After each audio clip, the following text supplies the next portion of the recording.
totally need a beer right now. When's the after party? Now. Long before I stepped foot in Oregon, I heard about the high desert. My daughter had been a wrangler at Rock Springs Guest Ranch in '98, and raised in the tropics, all of her comments were peppered with rocks, cinder, volcanoes, wind, dust, rocks. So 52 years of ocean life really hadn't prepared me for life in the high desert. But once I visited Central Oregon, I was eager to give that life a try. So Ed and I moved out to Bend in 2001. We donned our hiking boots instead of flip-flops. We trekked the hills and mountains and cinders and moraines. We set a heavy backpack at the summit of South Sister. But somehow rocks and dust always seemed graced with beautiful water. The ocean girl in me always had to shuck off those hiking boots and get in the water, even when it was only 1 degree above freezing and sometimes had icebergs in it. But I made sure there was a water splashing item in every single hike. Why not?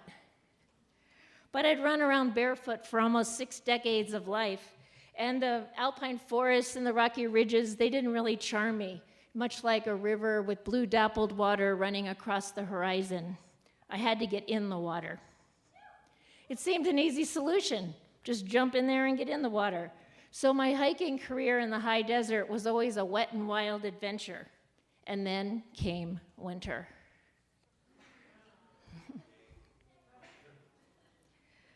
The water froze, and suddenly it wasn't about being in the water, it was being on the water. Winter wonderland scenes everywhere seemed to beg us, so we traded our hiking boots for some skis. The water was transformed into lighter-than-air powder, a smoky plume down every trek on the water.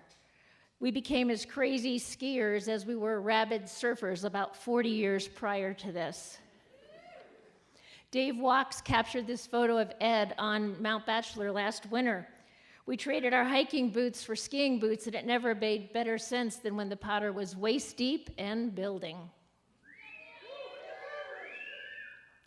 Late one winter, when I'd had my fill of snow, I went into Randall Barna's foot form for a little advice, and what did I see but surfboards? In a few days, he had me out on the water, and soon I was stand-up paddling. The very next day, I got the key to walking on water, a beautiful, wonderful Kealoha paddle.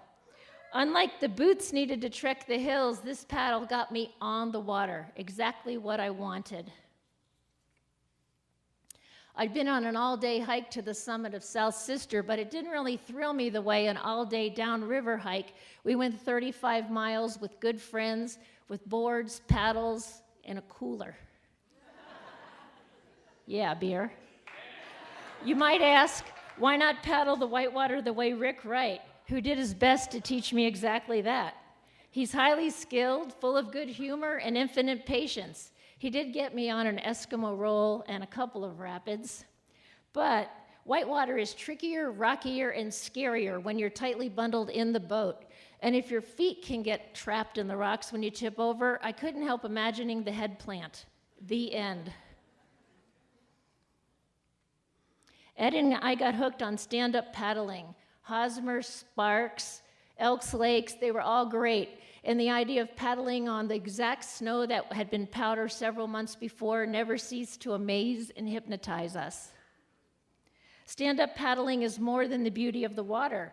We capture the wind with hand-painted sarongs, designed and crafted by talented Bend artist Christina Acosta, right there in orange.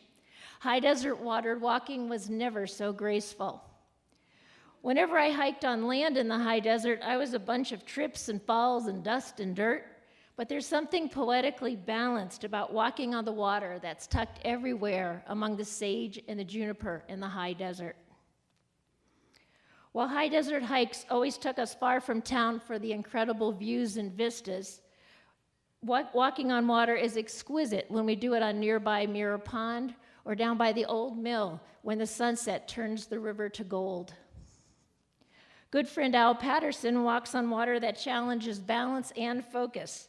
And a windy paddle across Odell Lake, well, let's go surfing now. Everybody's learning how. Note to self, do not quit that day job. Yep, this ocean girl can find everything she wants in the high desert as long as walking on water is an integral part of every day.